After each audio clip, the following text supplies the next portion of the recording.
اعوذ باللہ من الشیطان الرجیم بسم اللہ الرحمن الرحیم کداب آل فرعون والذین من قبلہم،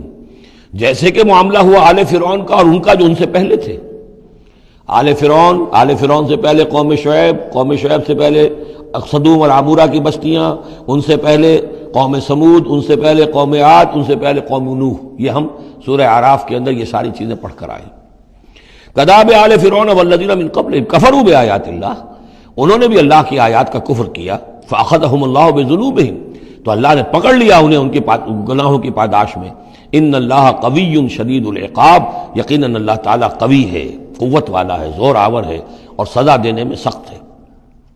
ذالک بأن اللہ لم یکن مغیرا نعمۃ انعمها علی قوم حتی یغیروا ما بانفسہم، یہ اس لیے ہے کہ اللہ تعالیٰ کا یہ طریقہ نہیں ہے کہ کوئی نعمت جو اس نے کسی قوم کو دی ہو اس میں تغیر کر دے جب تک کہ وہ قوم اپنے اندر کی کیفیت کو متغیر نہ کر دے۔ یعنی یہ ہر قوم جو اٹھی تھی اسی شکل میں اٹھی تھی کہ اللہ تعالیٰ نے ایک نبی بھیجا، جیسے کہ قوم ہود ختم ہوئی تو حضرت ہود اور ان کے ساتھیوں کے ذریعے سے ایک نئی قوم وجود میں آئی جو آگے چل کر سمود کہلائی۔ تو یہ لوگ کون تھے؟ یہ لوگ تھے جن کو اللہ نے نعمت دی تھی، انعام دیا تھا، احسان کیا تھا، ایمان انہیں ملا تھا، لیکن جب انہوں نے اپنی اس نعمتوں کو بدل دیا،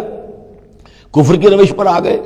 توحید کی پگڈنڈی چھوڑ کر، توحید کی شاہراہ کو چھوڑ کر شرک کی پگڈنڈیوں پہ مڑ گئے، تو پھر اللہ تعالیٰ کی نعمت بھی تبدیل ہو جاتی ہے، اللہ تعالیٰ نعمت سلب کر لیتا ہے، انعام کی جگہ پر اللہ کا عذاب آ جاتا ہے۔ ذالک بأن اللہ لم یکن مغیرا نعمۃ انعمها علی قوم حتی یغیروا ما بانفسہم، یہی ہے جو مضمون آگے بھی آئے گا سورہ رعد میں بھی، اور اس کو پھر یہ کہ اردو میں بھی ایک شعر میں لوگوں نے پیش کیا ہے کہ خدا نے آج تک اس قوم کی حالت نہیں بدلی، نہ ہو جس کو خیال آپ اپنی حالت کے بدلنے کا۔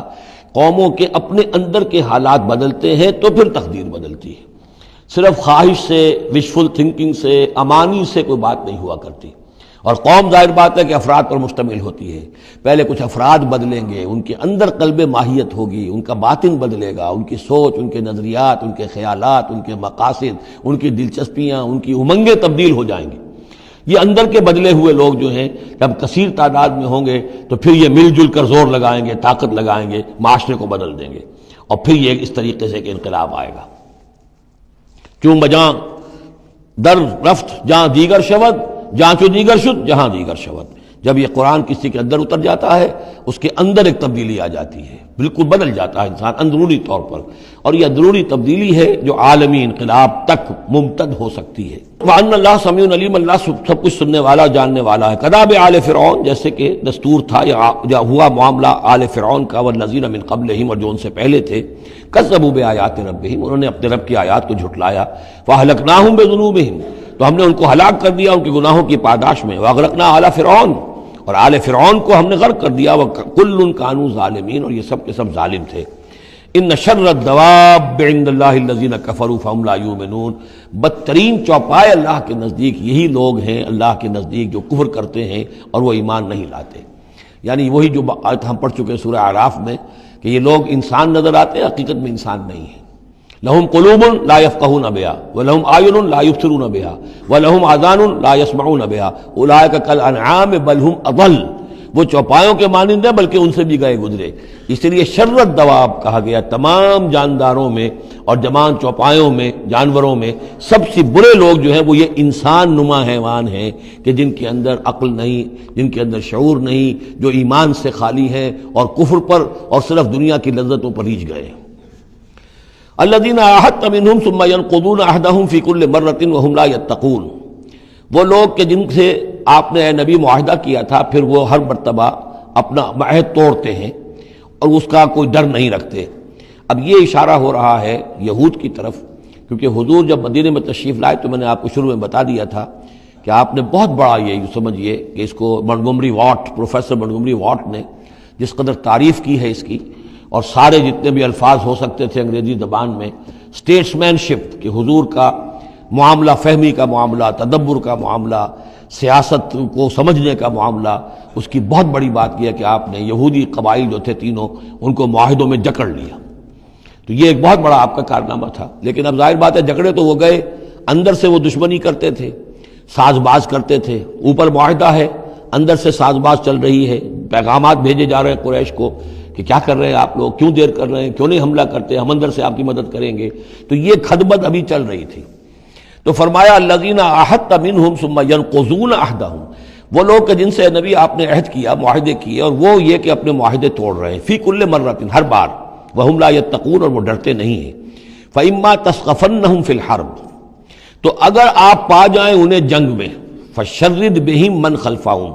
تو ان کو ایسی صدا دیجئے کہ جو پیچھے ہیں ان کے ہوش ٹھکانے آ جائیں، لعلہم یذکرون، تاکہ انہیں عبرت حاصل ہو جائے.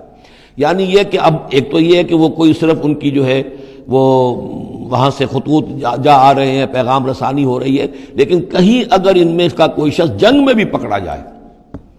واقعتاً وہ جنگ میں شریک ہو جائے قریش کی طرف سے، آ جائے اور پکڑا جائے، تو پھر اس کو وہ صدا دیجئے کہ جو ایک کی صدا جو ہے وہ سینکڑوں کے ہوش ٹھکانے کر دے. یہ ہے مطلب. وَإِمَّا تَثْقَفَنَّهُمْ فِي الْحَرْبِ فَشَرِّدْ بِهِمْ، ایسی صدا ان کو دیجئے من خلفہم، کے جو ان سے پیچھے ہیں ان کے بھی ہوش ٹھکانے ہو جائیں، لعلہم یذکرون، شاید کہ پھر وہ نصیحت پکڑ لیں. وَإِمَّا تَخَافَنَّ مِنْ قَوْمٍ خِيَانَةً، اور اگر آپ کسی کو قومی سطح پر اندیشہ ہو جائے آپ کو کسی سے کہ وہ خیانت پر اتر آئی ہے، یعنی ایک ہے انڈیویجول ایکٹس،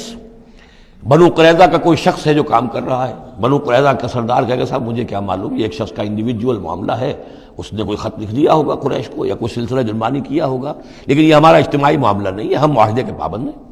بنو قینقاع کا کوئی شخص ہے، اس نے کر دیا، تو اس کے لیے تو پہلا حکم آ گیا. وہ کہیں اگر مل جائے، جنگ میں مل جائے، کیونکہ ویسے تو اسے ہاتھ نہیں لگا سکتے، معاہدہ ہے ان کے ساتھ، تو معاہدہ ہے، اس کو کیا سزا دیں گے، لیکن یہ کہ جنگ میں کہیں آ جائے، اتنی جرأت کر جائے، تو پھر اس کو وہ سخت سزا دیجیے گا کہ جو پیچھے بیٹھے ہوئے ہیں، جو دورے ہلا رہے ہیں، تارے ہلا رہے ہیں، ان کو بھی ہوش ٹھکانے آ جائے. لیکن یہ کہ اگر آپ کو اندیشہ ہو جائے کہ کوئی قبیلہ جو ہے وہ خلاف ورزی کرنے پر اتر آیا ہے، خیانت کرنے پر اتر آیا ہے، وَإِمَّا تَخَافَنَّ مِنْ قَوْمٍ خِيَانَةً، کسی کی طرف سے خیانت کا آپ کو اندیشہ ہی ہو جائے، فَانبِذْ إِلَيْهِمْ عَلَىٰ سَوَاءٍ، تو پھر پھینک دیجئے ان کی طرف کھلم کھلا، یعنی پھر معاہدے کو ایبروگیٹ کیجئے، کہہ دیجئے کہ آج سے ہمارا کوئی معاہدہ نہیں. یہ نہیں ہے کہ معاہدہ بھی قائم رہے اور آپ ان کے خلاف اقدام بھی کر دیں، یہ صحیح نہیں. اس لیے کہ یہ مقام جو ہے اخلاقی اعتبار سے بھی غلط ہے، اور خاص طور پر آپ کا مقام، مقام نبوت، اس کے اعتبار سے کسی درجے میں بھی نہیں ہے کہ کسی قوم کے ساتھ معاہدہ بھی ہے، آپ کو اندیشہ ہے کہ وہ خیانت کر رہے ہیں، تو آپ کھلم کھلا اعلان کر دیجئے کہ آج سے میرا اور تمہارا کوئی معاہدہ نہیں، پھر اقدام کیجئے. لیکن یہ کہ بغیر اس اعلان کے کوئی اقدام کرنا ان کے خلاف، یہ در حقیقت اللہ تعالیٰ جو اخلاق چاہتا ہے اہل ایمان کے، اس کے منافی ہے.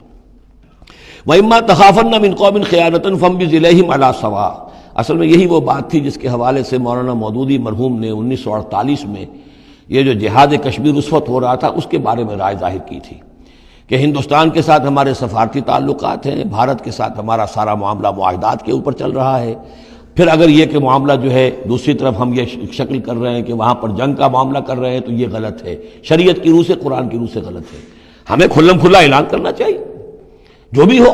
اللہ تعالیٰ پر بھروسہ رکھنا چاہیے، کھل کر سامنے آنا چاہیے. یہ یا کہ میز کے اوپر تو معاہدہ ہے، ہاتھ مل رہے ہیں اور میز کے نیچے سے ٹانگیں گھسیٹی جا رہی ہیں، یہ دنیا داروں کا دھندا تو ٹھیک ہے، لیکن اسلام کی روح سے ایک اسلام کے نام پر بننے والی مملکت کی حکومت کا یہ طرز عمل درست نہیں ہے. یہ تھا وہ معاملہ جو سن 48 میں مولانا مودودی نے یہ رائے ظاہر کی تھی، اور اس پر پھر کافی ان کے خلاف جو ہیں عوامی جذبات جو ہیں وہ بہت جو ہے اس وقت بہت بلند ہو گئے، مشتعل ہو گئے تھے، اس لیے کہ عوام کی اپنی سوچ ہوتی ہے. وَإِمَّا تَخَافَنَّ مِنْ قَوْمٍ خِيَانَةً فَانبِذْ إِلَيْهِمْ عَلَىٰ سَوَاءٍ، معاہدہ ان کے منہ پر دے مارو، ان اللہ لا يحب الخائنین، یقیناً اللہ تعالیٰ کو خیانت کرنے والے پسند نہیں ہے. وَلَا يَحْسَبَنَّ الَّذِينَ كَفَرُوا سَبَقُوا، اور نہ سمجھے وہ لوگ جنہوں نے کفر کیا ہے کہ وہ بچ نکلے ہیں، یعنی یہ کہ اب اگر کچھ لوگ بچ کے بھی تو چلے گئے نا، آخر 1000 کی نفری آئی تھی. انہم لا یعجزون، یہ جو بچ کر چلے گئے وہ یہ نہ سمجھے کہ وہ اللہ کو عاجز کر دیں گے، وہ عاجز نہیں کر سکیں گے. صدق اللہ العظیم.